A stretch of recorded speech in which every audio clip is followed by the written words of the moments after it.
시작할게요. 오늘 배우게 될 문법적인 내용들은 문법 요소에 해당하는 파트들, 요거를 배울 거예요. 첫 번째, 시상법. 기본적으로 시제는 중세국어나 현대국어나 크게 다름이 없어요, 얘들아. 옛날에도 과거 시제 있었고, 오늘날도 그리고 과거 시제 있고, 현재, 미래가 모두 다 존재해요. 근데 이 시제를 실현하는 디테일이 조금씩 달라요. 무슨 얘기냐면 현대국어 같은 경우에는 과거 시제를 실현하기 위해서 시간 개념어를 사용하기도 하지만 용언의 경우에는 뭐를 붙이지? 시제, 선, 어말어미. 과거 시제, 선, 어말어미 대표적으로 뭐가 있지? 그리고 이런 것들이 있죠. 그리고 던 이런 것들이 있어요. 근데 현대국어의 경우에는 시제, 선, 어말어미가 담당하는 기능이 단순하게 시간 표현만이 아니지. 예를 들면 이런 것들이지. 과거 시제, 선, 어말어미 현대국어에서 어시 들어가잖아. 이게 단순히 시제만이 아니죠. 커피를 너무 많이 마셨어. 그래서 우와, 오늘 밤엔 잠을 다 잤다. 이런 것들을 보면 미래에 있을 확정적인 일, 이런 것들을 나타내기도 하고 또는 이런 것들을 쓰면 과거와 단절된 사건들, 이런 것들을 나타내기도 해요. 이거지. 예전에는, 작년에는 이 저수지에 물고기가 많았었다. 이렇게. 그러면 단절된 사건이잖니? 이런 것들. 예를 들어서 미래 시제 선 어말음이잖아. 이런 것도 마찬가지로 단순하게 시간만 표현하는 것이 아니라 의지, 추측, 가능성, 이런 것들을 모두 포함해요. 보세요. 과거는 일반적인 과거 시제의 동사의 활용형은 없습니다. 동사의 원형 자체로 문맥적인 의미 속에서 이게 과거의 행위인가 또는 현재의 행위인가 이것을 사용했어요. 그런데 특이한 점이 뭐냐면 회상법, 현대국어도 마찬가지입니다. 회상, 선, 어말음이 더를 사용했다는 거. 요건 공통점이에요. 우리가 현대국어 문법에서 회상, 선, 어말음이 더를 사용하잖아. 그러면 어떤 문법적인 특징이 있지? 어떤 문법적인 특징이? 이거죠. 한수가 밥을 먹더라 라고 해요. 그러면 발화자가 과거의 그 상황 또는 사건 속에 직접 첫 번째 참여했다. 이걸 알 수 있잖아. 그리고 그 내용을 누구에게 전달해 줄 때 그럴 적에 회상선 어말음이 더를 쓰지? 이런 것들을 사용합니다. 여러분 예시단어를 보면 하더라 그리고 되었더라. 참고로 되었다는 이거는 형용사다. 알겠니? 되었다, 좋다.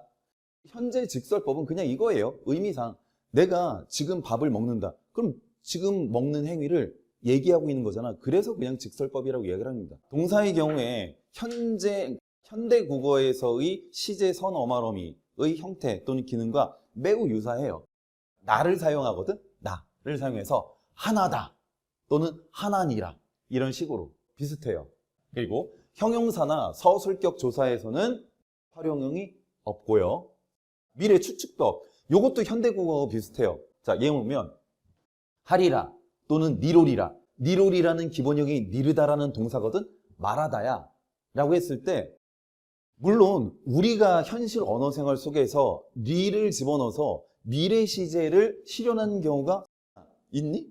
없죠. 여러분들도 없고 저도 없어요. 하지만 현대국어와 똑같은 쓰임으로 사용된다라는 거. 이 녀석들이. 그리고 관형사형 전성음의 리을을 사용해서 이것도 마찬가지로 현대국어하고 비슷해요. 그 집이셔 차반 음식이다. 음식을 마인갈 쏘리 음식을 만들이라는 뜻이에요. 아시겠습니까? 요거 알아두시기 바라고 다음 슬라이드 보도록 할게요. 명령법 간단하긴 한데 요 형태들을 알아둬야 된다. 명령형 어미가 아셔 그리고 어셔 그리고 라는 명령 어미가 있거든. 명령법 이야기하기 전에 높임법 살짝 짚고 넘어가자. 상대논리법은 발화자와 청자의 무슨 관계에 따라서 친소 관계에 따라서 격식체 비격식체로 나누잖아. 근데 상대높임법의 경우에는요 중세국어 문법이 의외로 비교적 간단해요. 왜 그러냐면 현대국어는 격식체가 아주높임 하십시오체, 예사높임 하오체, 그리고 예사낮춤 하계체, 그리고 아주낮춤 헤라체. 헤라체가 있죠. 비격식체의 경우에는 퉁 쳐서 두루 높이는 해요체, 그리고 퉁 쳐서 두루 낮추는 해체. 근데 중세구문법에는 그게 없어요. 그게 없고 그냥 딱 3개밖에 없습니다. 아주 높임, 아주 높임이 있고, 그리고 예사 높임, 그리고 아주 낮춤. 이 3가지밖에 없어요. 아주 높임을 하쇼셔체라고 이야기를 해요. 하소서를 우리가 현실 언어 생활 속에서 쓰진 않긴 하지만 만약에 쓴다고 하면 윗사람에게 쓰겠니? 아랫사람에게 쓰겠니? 그렇죠? 당연히 윗사람에게 쓸 거예요. 하라, 무엇을? 해라거든? 해라라는 말투. 해라라는 말투를 우리가 현실 언어 생활 속에 사용한다고 하면 윗사람한테 쓰겠니? 아니면 아랫사람한테 쓰겠니? 당연히 아랫사람한테 쓸 거란 말이에요. 현대국어에서 아주 높임체 뭐가 있죠? 하, 그렇죠. 하시, 시, 오체가 있지. 그리고 예사 높임, 하오체가 있고, 그리고 예사 낮춤, 하게, 그리고 아주 낮춤, 해라체가 있지. 요 말투를 봐. 요 말투가 평서법이니 아니면 의문법이니 명령법이니. 현대국어에서도 우리가 상대높임법의 등급을 나타낼 때 요 녀석들은 명령어투로 등급을 나타내요. 아시겠습니까? 보세요. 아주 높임이지. 그랬을 때 선생님 이거를 이렇게 하십시오. 아주 높임체거든? 근데 이거를 평서문으로 만들면 어떻게 되겠니? 선생님께서 일을 하십니다. 또는 뭐 했습니다. 또는 합니다. 이런 말투잖아. 맞죠? 그래서 명령법하고 평서법을 구분을 못하면 안 돼. 하쇼셔체의 기본형, 아주 높임의 기본형입니다. 명령이에요. 근데 평서문에서의 아주 높임의 등급을 나타낼 때 여러분들이 이렇게 얘기하시면 안 돼요. 선생님, 왜 평서문에 하쇼셔체가 쓰이지 않았나요? 라고 이야기하시면 안 돼요. 아시겠습니까? 기본형일 뿐이다. 아주 높임이 하십시오예요. 근데 이거는 명령에서만 쓰이는 거예요. 아시겠습니까? 명령에서만. 우리가 평서에서는 뭐를 씁니까? 하였습니다. 이런 거 쓰잖아. 의문문에서는 뭘 쓰니? 하셨습니까? 이런 것들을 쓰지. 이렇게 바뀐다라는 이야기야. 알겠니? 요거 머릿속에 집어넣고 다시 옵니다. 그래서 쇼셔, 윗사람에게 명령할 때는 하소서, 그리고 예사 높임은 하야셔를 씁니다. 그리고 아주 낮춤은 하라를 사용하는 거예요. 그래서 여기 보시면 님금하 아라쇼셔. 여러분들 여기서 하, 정체가 뭐죠? 정체? 혹격조사죠? 누구에게 쓰는? 윗사람에게 쓰는. 그리고 아라쇼셔, 아주 높임. 그 다음에 그 뿌드들 니러셔, 예사 높임입니다. 어셔가 쓰였죠. 그리고 빨리 나가라, 아랫사람한테 이야기한 거예요. 아시겠죠? 다음 슬라이드 보도록 하겠습니다. 의문법. 요거 아주 중요한 내용. 우리가 무엇을 물어봤을 때 yes, no로 대답을 해야 되는 의문문이 있죠. 예를 들면 이거지. 밖에 비 오니? 아니요라고 대답했어요. 이런 의문문을 뭐라고 하지? 그렇습니다. 이런 것들을 판정 의문문이라고 이야기를 하죠. 근데 오늘 왜 이렇게 일찍 왔어? 라고 이야기를 하면 설명을 해야 되죠. 그래서 이런 의문문을 뭐라고 하지? 설명 의문문. 근데 이런 것들이 있어요. 예를 들면 야, 내가 밥을 굶고 싶어서 굶은 줄 아니? 라고 하면 이거는 대답이 필요 없는 수사 의문문. 중세국어도 마찬가지입니다. 이 의문문의 종결 형태가 디테일하게 달라요. 판정 의문문은 의문사가 없고 긍정, 부정, yes나 no라는 대답을 요구하는 거예요. 요 녀석들은 아, 어 계열을 씁니다. 아시겠죠? 종결어미 이까, 가, 려 이런 것들. 반면에 설명 의문문은요, 의문사가 있어요. 무엇, 어떤, 무슨 이런 것들. 그리고 오 계열을 씁니다. 오요 계열. 설명 의문문. 요거 알아두시는 거예요. 그리고 중요한 거 2인칭으로 쓰일 때 이런 것들이지. 너 어디서 왔니? 봐봐. 너 어디서 왔니라고 하면 2인칭 대명사 누구 나왔어요? 너 나왔지. 그리고 어디 나왔잖아. 어디는 의문사지. 그러면 뭐를 선택해야 될까라는 문제에서 요걸 선택하지 않습니다. 2인칭은 무조건 니은다만 써요. 아시겠어요? 판정이든 설명이든 요거 암기해 두면 돼. 의문문 다시 정리. yes, no로 대답을 해야 되는 판정 의문문은 기본적으로 무엇을 쓴다? 계열. 아시겠죠? 그리고 설명을 요구하고 의문사가 있는 경우는 뭐를 쓴다? 오요 계열. 그리고 2인칭 대명사가 있는 경우에는 뭐를 쓴다? 니은다. 이따라 2인칭 대명사 있잖아. 그래서 니은다를 쓰는 겁니다. 마찬가지로 보세요. 이 딸이 너희 종가?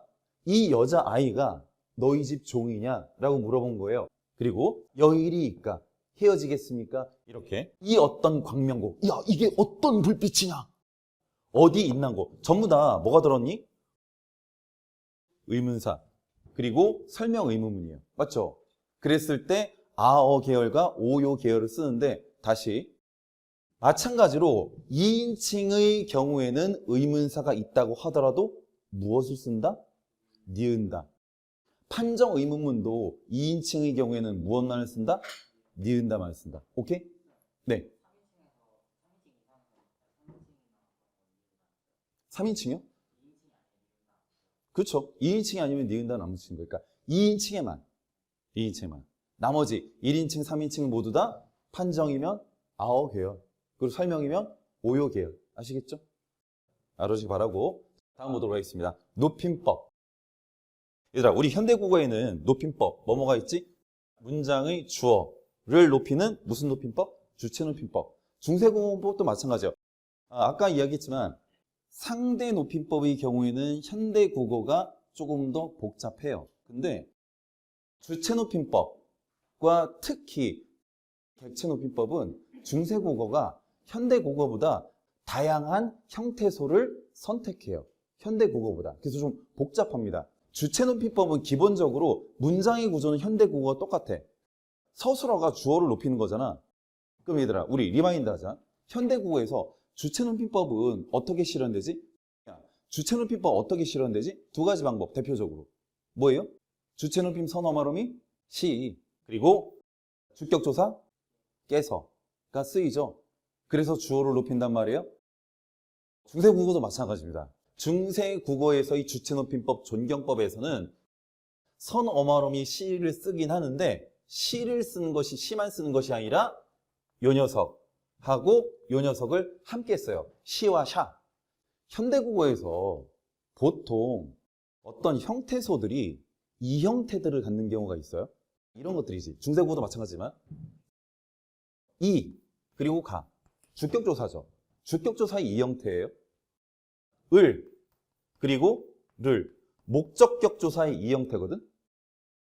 그리고 이런 것도 있어요.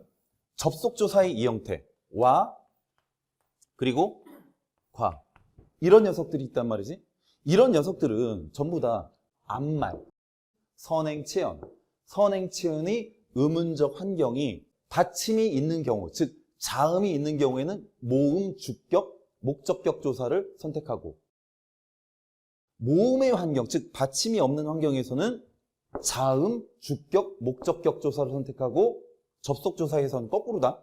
접속조사에서는 모음 체언이 와를 선택해요. 자음 체언이 과를 선택합니다. 이렇게 주로 앞말에 따라서 결정되거든. 여러분 우리 품사의 통용들 있잖아요. 품사의 통용도 마찬가지로 우리가 의존명사하고 보조사로 통용되는 녀석이 예를 들면 대로 이런 것들 현대국어에서 이런 녀석들 어떻게 결정되죠? 어휘에 의해 선행 성분에 의해서 이 녀석의 품사가 결정되죠. 그래서 예를 들면 선행 어휘가 명사야. 그럼 얘가 뭐가 되는 거니? 보조사. 그래서 붙였어요. 맞죠? 근데 선행어가 예를 들면 하는, 하다의 관형사적 형태, 관형어가 오면 이게 뭐가 되는 겁니까? 의존명사가 되죠. 그래서 이 녀석은 띄었어요. 그러니까 무슨 얘기를 하려고 하냐면 이 녀석은 잘 봐라 얘들아. 자음어미 앞에서야. 알겠니? 그러니까 내가 그걸 설명하려고. 이 녀석의 정체가 뭐니? 높임.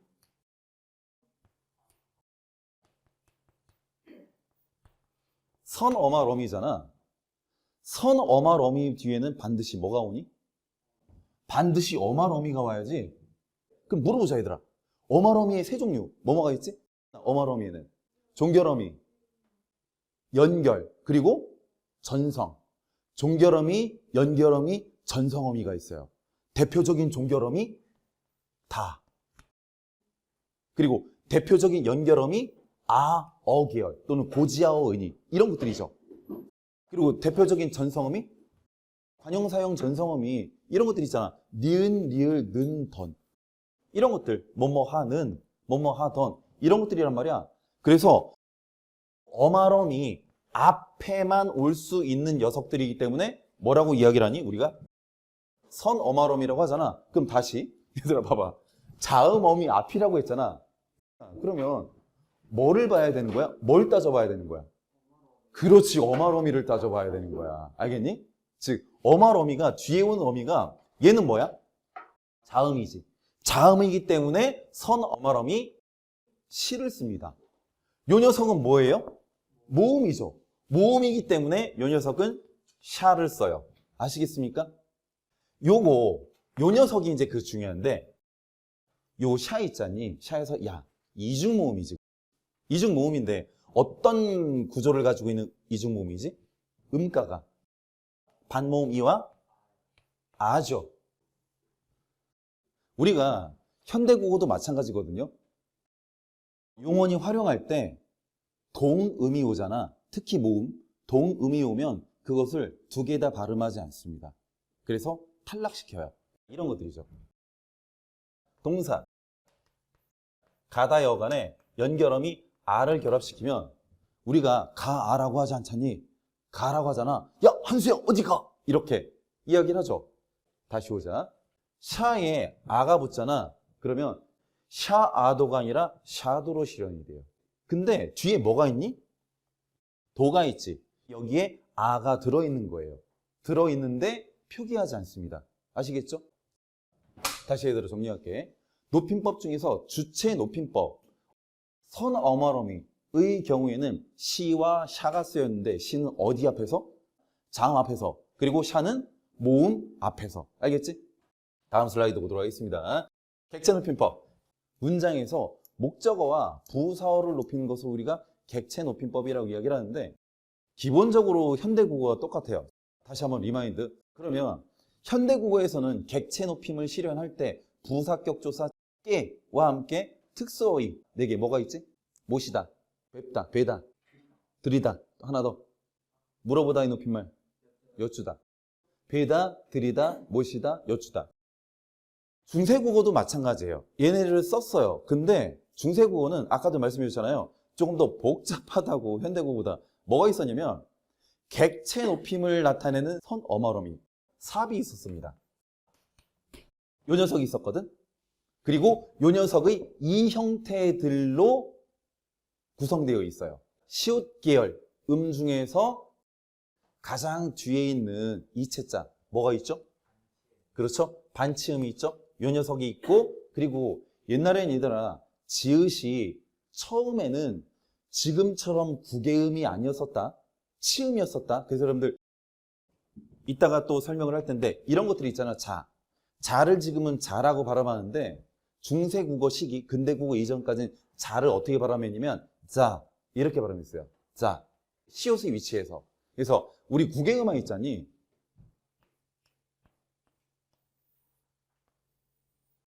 구개음화는 참고로 자음이 모음의 위치를 닮아가는 거잖아. 그래서 여기 이 모음의 위치, 여기 지읒의 위치잖아.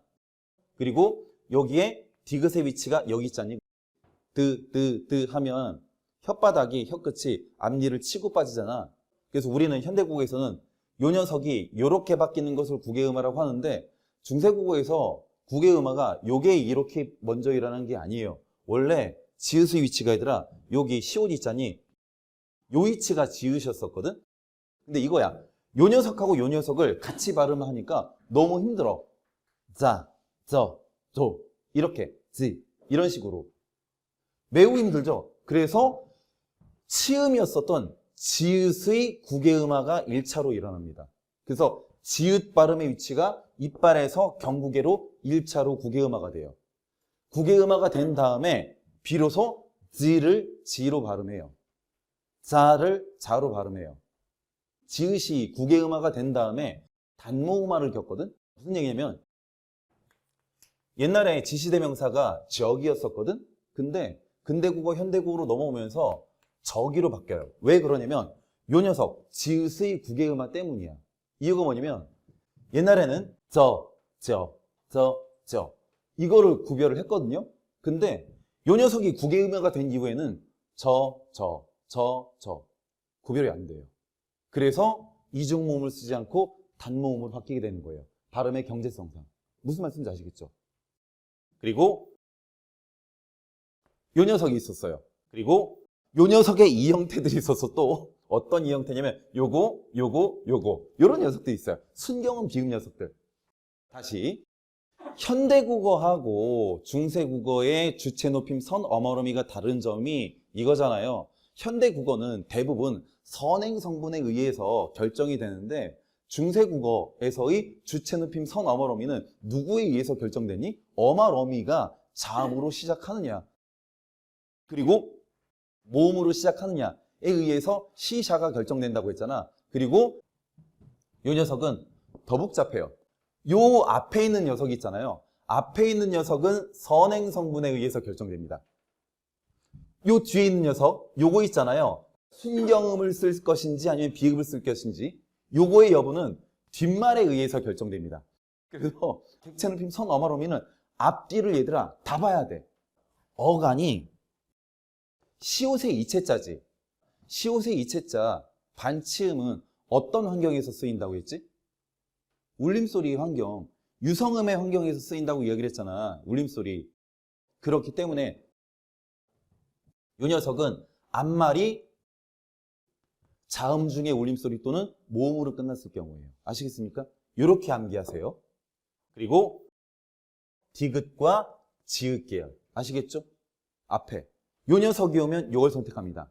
나머지 모두는 요걸 선택해요.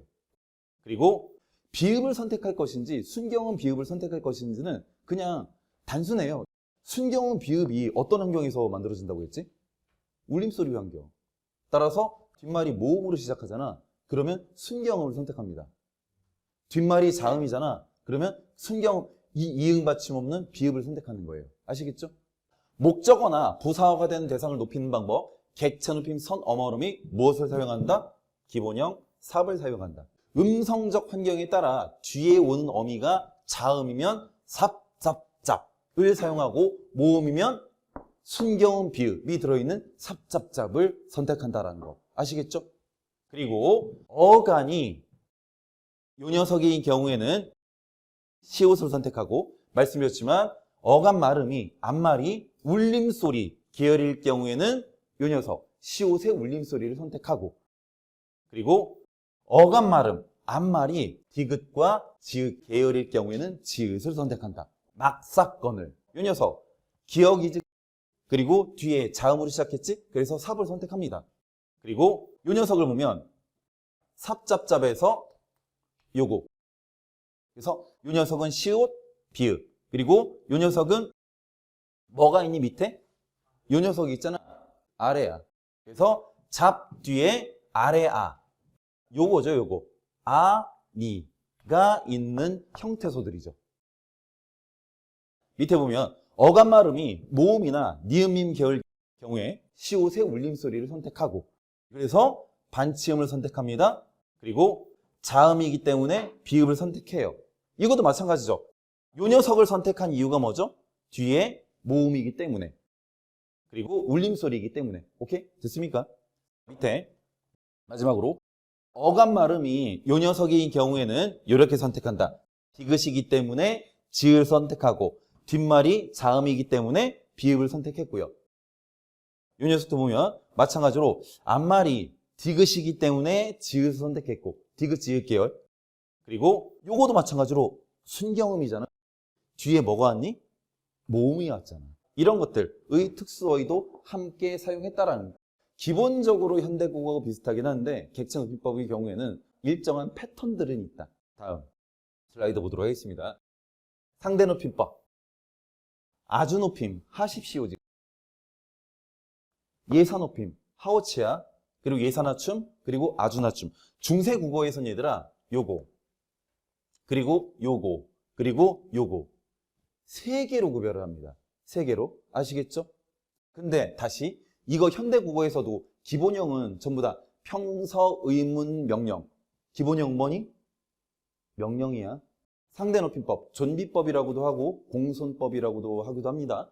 청자를 대우하는 등급에 따라서 하쇼셔체, 다시 말씀드릴게요. 하소서, 해주소서 이런 것들. 아주 높임이라는 느낌이 들죠? 그 다음에 하야셔체, 요건 좀 낯설다.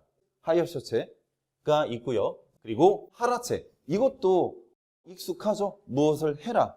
현대국에서도 해라체가 있잖아. 이걸 여러분이 연상하면 되고요. 그래서 하라체의 세 등급으로 나누는데 여기서 우리가 또 하나 알아두어야 될 거, 하쇼쇼체는 선어마러미가 있었어요. 평서문과 의문문에서만 있었어요. 요거 전부 다 뭐예요? 종결어미, 종결어미, 종결어미, 그리고 종결어미잖아. 특이한 거 하나가 있기는 하죠. 우리 비격식체에서 두루높이는 해유체. 그럼 뭐 쓰이지? 보조사 요가 쓰이죠. 그래서 평서문에서는 이를 선택합니다. 예디응 이를 선택해요. 여러분 참고로 지난번에 말씀드렸지만 예디응이 초성에서 음가 가지고 있었다고 말씀드렸죠. 니라샨 양으로 호리이다 거든요. 선생님 하쇼셔천데 왜 다로 끝납니까? 아까 얘기했잖아. 현대국어에서도 평서문은 씁니다야. 무슨 얘기인지 알겠니? 다음 슬라이드 먼저 보고 오자. 다시 의문문 볼래? 아까 얘기했잖아. 의문문 현대국어도 마찬가지로 까 이렇게 끝나잖아. 했는가, 했습니까? 맞잖아. 똑같아. 중세국어도 보세요. 고, 가 이런 식으로 끝나는 거예요. 아시겠습니까? 하쇼셔체의 경우에는 의문문에서 무엇을 썼다? it, 이걸 썼다라는 거. it. 아시겠죠? 다시 한번 정리하면 하쇼셔체의 경우에는 특이하게 이와 it이 있었다. 이는 평서문에서의 하쇼셔체. 아시겠죠? it은 의문문에서의 하쇼셔체. 요걸 찾는 겁니다. 그래서 딱 봤는데 종결어미 앞에 it이 있어. 그러면 뭐로 판단하는 거야? 상대높임법 하쇼셔체. 그 높임의 대상이 아주 높임의 대상이야. 첫 번째, 요거 하나 찾아야 되고, 그리고 무슨 법이다? 의문법이라는 거. 예문 보시면 니라샨 양으로 호리이다. 그래서 여기에만 이가 써요. 말씀하신 대로 한 것입니다. 그 다음에 하야셔체를 보자. 하야셔체를 보면 부텨와 중과를 청하자 보려 하노잉다. 그죠? 그래서 요 녀석은 이가 쓰이지 않아요. 일곱 하이 너무 오라다. 일곱 회는 너무 길다. 그래서 요것들은 우리가 익숙하죠? 헤라체의 경우에는. 다음 의문문. 의문문에서 판정 의문문하고 설명 의문문이 있잖아요. 여기도 설명 써놓긴 했지만 문헌에서 뒤죽박죽이에요. 그리고 그 예가 너무 적어서 구별 불가. 판정 의문문 아까 뭐라고 했니? 아어 계열이잖아. 설명 의문문은 무슨 계열이에요? 오요 계열이잖아. 이거 구별 불가능하다는 거. 아시겠죠? 이거 먼저 말씀드릴게요. 나이 이저이 어때이 하야자 지옥 인난 따 하이 가리 있고 에서 하쇼셔체이기 때문에 뭐를 썼다? 의문문이기 때문에 it을 썼다. 근데 이거는 it도 있을 뿐더러 뭐가 쓰였니? 어미, 종결어미, 오가 쓰였잖아. 설명 의문문 정도가 되겠구나 라고 생각하면 되겠죠. 이 녀석. 밑에 여러분들 두 번째 인물을 보시면 하야셔체입니다. 주인이 무슨 참아날 손조 단녀 마인가 노니까. 주인이 무슨 음식을 손수 다니면서 만들고 있습니까? 라고 이야기를 했는데 요 녀석 하야셔체고 가로 끝났잖아요. 이거 현대어 번역을 한번 봐봐. 현대어 번역 보면 주인이 무슨 음식을 손수 다니면서 만들고 있습니까? 이거 판정관이 아니면 설명관이? 설명 같죠? 근데 판정인 이유가 뭐냐면 석고상절에 홈이라는 사람하고 수달하고 두 명이 지금 대화를 하는 거거든. 왜 네가 손수 집주인인데도 돌아다니면서 음식을 만들어? 라고 하면서 추가로 물어봐요. 야, 너 혹시 여기 누구 신하와? 그리고 또 높은 사람이야? 그래서 네가 음식 만드는 거야? 라고 물어봤는데 이 사람이 답변을 이렇게 합니다. 아니 라고.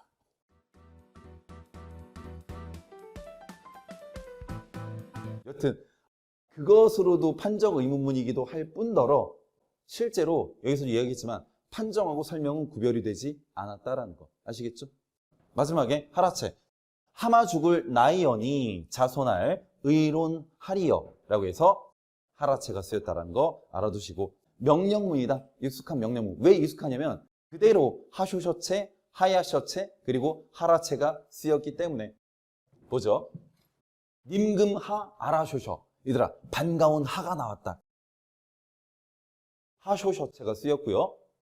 밑에 어때이 부텨이라 하나니까 그 뿌드들 니러셔. 하야셔체가 쓰였네요. 그 다음에 밑에 너희 디마니 혼 일이 있나니 빨리 나가라. 하라체가 쓰였네요. 그래서 명령법은 조금 더 읽기가 쉬워요. 다음 보도록 하겠습니다. 슬라이드. 어휘에 의한 높임법은 현대국어하고 비슷해요. 현대국어에서 있다에 대응하는 중세국어에서의 계시다. 근데 현대국어에서도 계시다가 있잖아요. 그래서 이건 똑같고, 먹다는 좌시다가 있잖아. 근데 현대국어에서는 자시다를 써요. 중세국어에서는 자시다가 없고 좌시다. 좌시다가 당연히 자시다로 변형이 됐겠죠. 근데 잠을 자다에 대한 높임말이 자시다가 있어요. 이거죠. 할아버지께서 잠을 자시다. 현대국어에서는 할아버지께서 잠을 주무시다라고 하잖아.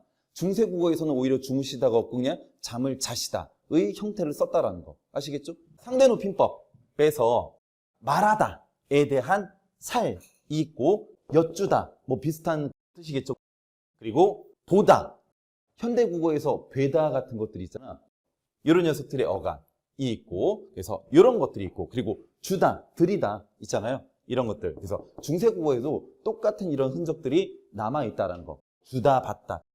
그리고 받잡다. 이런 표현들이 있다는 거 알아두시기 바랍니다. 다음 슬라이드 보도록 하겠습니다.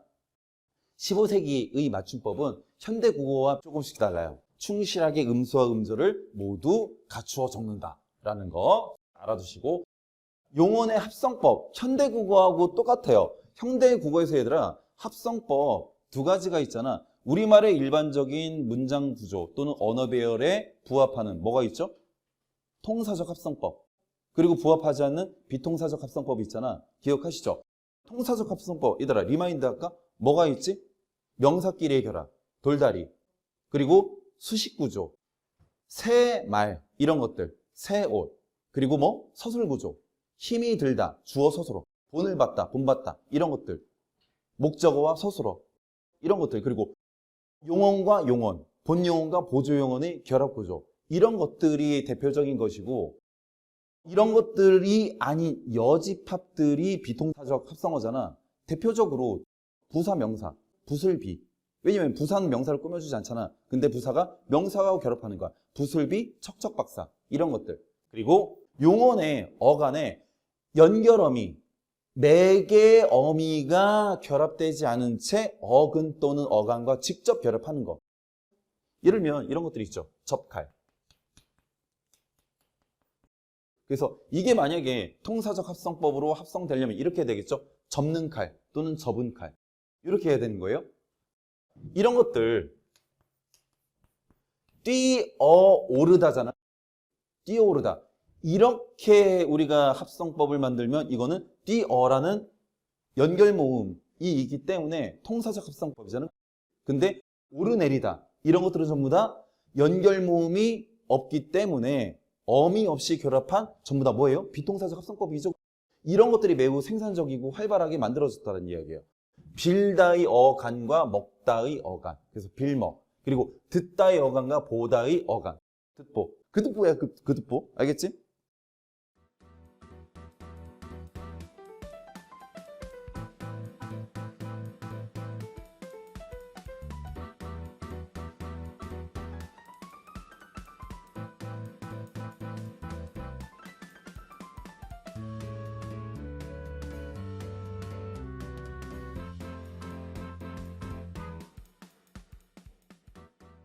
다음 슬라이드 넘어가도록 하겠습니다.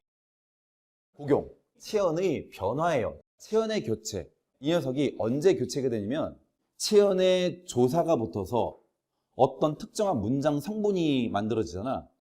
예를 들면 이런 것들이죠. 사과. 사과라는 체언이 있어요. 여기에 가를 결합시키면 이거 문장 성분 뭐가 되니? 고민할 거 뭐 있어요? 주어. 주어 되잖아.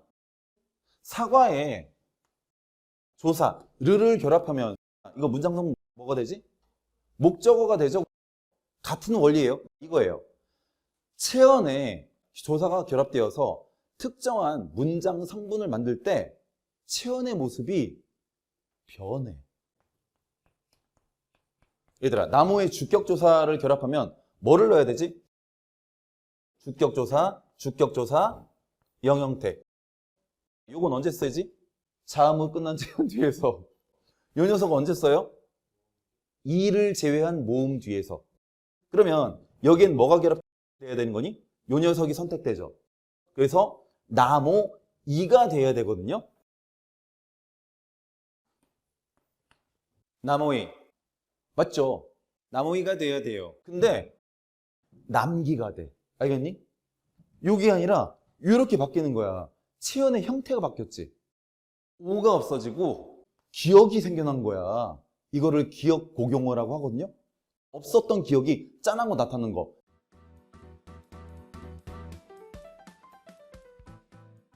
히읗 종성 체언 있잖니. 히읗 종성 체언하고 다른 거다. 기억 데리고 다니는 애들 아니야. 나모잖아. 나모 뒤에 보조사 안이 결합되잖아. 어떻게 돼야 돼? 나모안 또는 여기에서 모음이 탈락하고 나만 이런 식으로 돼야지 설득력이 있잖아.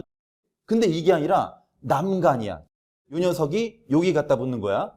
오가 없어지고 기억이 짠 하고 나타나서 남간이 되어버리는 거야. 근데 나모는 암기하셔야 돼요. 굉장히 잘 물어봐요.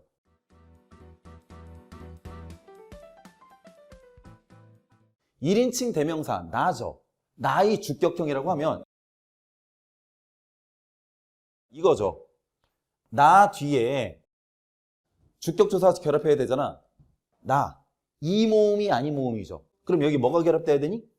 그렇죠. 요가 결합돼서 나이가 되는 거잖아. 현대국어에서 내가라는 표현 쓰잖아. 이게 화석화된 거예요. 여기 보시면 나이. 주격형은 얘들아 요거 성조, 방점 하나가 찍혀서 요거예요. 속격형. 속격형은 관형격이라고 보면 된다. 나의예요. 이거는 내가로 번역이 되는 거고 이건 속격형, 관형격이기 때문에 나의로 번역되는 거야. 그랬을 때 발음이 다르다는 거야. 이건 평성이에요. 이건 낮은 소리지.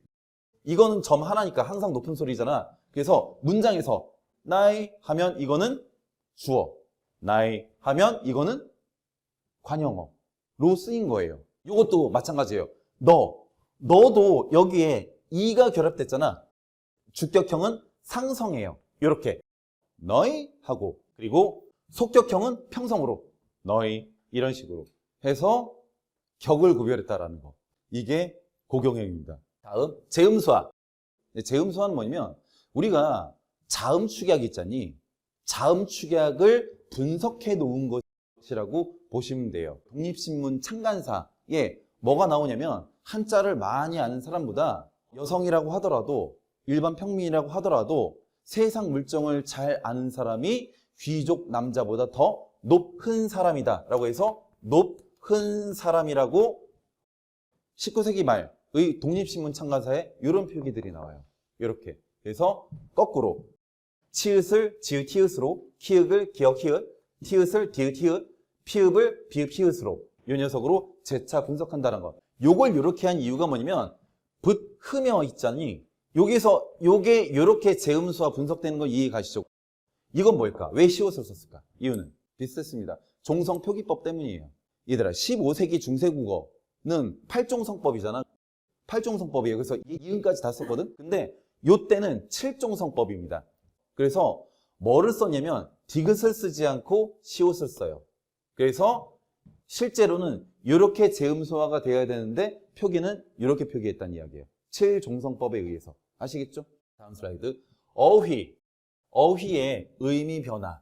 중세 국어에서는 전혀 다른 의미로 쓰였던 것들이 굉장히 많아요. 그래서 A라는 단어의 의미가 B로 변한 것을 우리가 의미의 이동이라고 이야기를 하고, 옛날에는 포괄적인 의미를 가지고 있었는데 지금은 그 포괄적인 대상의 일부만을 지시하는 경우가 있어요. 이것을 의미의 축소라고 합니다. 거꾸로 옛날에는 대상의 부분만을 지칭을 했는데, 의미했는데, 현대국어에 와서는 그것을 포함하는 집단 또는 영역 전체를 이야기하는 경우가 있거든요. 이것을 의미의 확대라고 이야기를 해요. 의미의 확대 좀 보도록 할게요.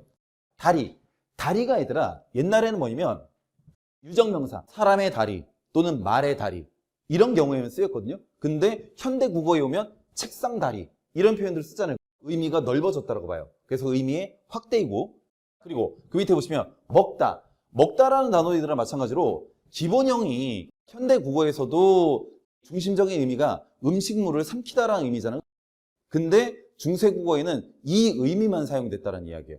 현대 국어에서는 이제 확장적 의미로서 마음을 먹다, 다이어로서, 이런 것들이 생겨났잖아요.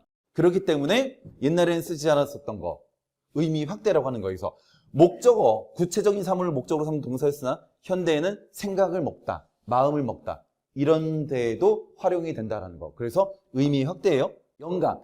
옛날에는 사대부들 중에서 일부 계급을 말했었는데 지금은 나이가 많은 사람들을 통틀어서 영감이라고 한다라고 해서 의미의 확대로 봅니다. 다음, 의미의 축소. 의미가 좁아지는 거거든. 짐승. 과거에는 생물 전체를 가리키는 불교 용어예요. 그래서 불교 용어 중에 그런 것들이 있잖아. 중생을 계도한다 라고 했을 때, 중생 계도가 아니라 사람에게만 지금은 쓰는 말이긴 하지만 옛날에는 모든 생명을 가지고 있는 전체, 여기다가 과거에는 마르다의 의미하고 수척하다, 현대 국어에서는 마르다의 의미가 사라지고 요 의미로 사용하는 거. 사랑하다가 이렇게 의미가 축소가 됐다고 이야기를 하는데, 고전 문학에서는 요게 있어요. 고이다. 요걸 암기해 두셔야 돼요. 다음 슬라이드. 의미의 이동.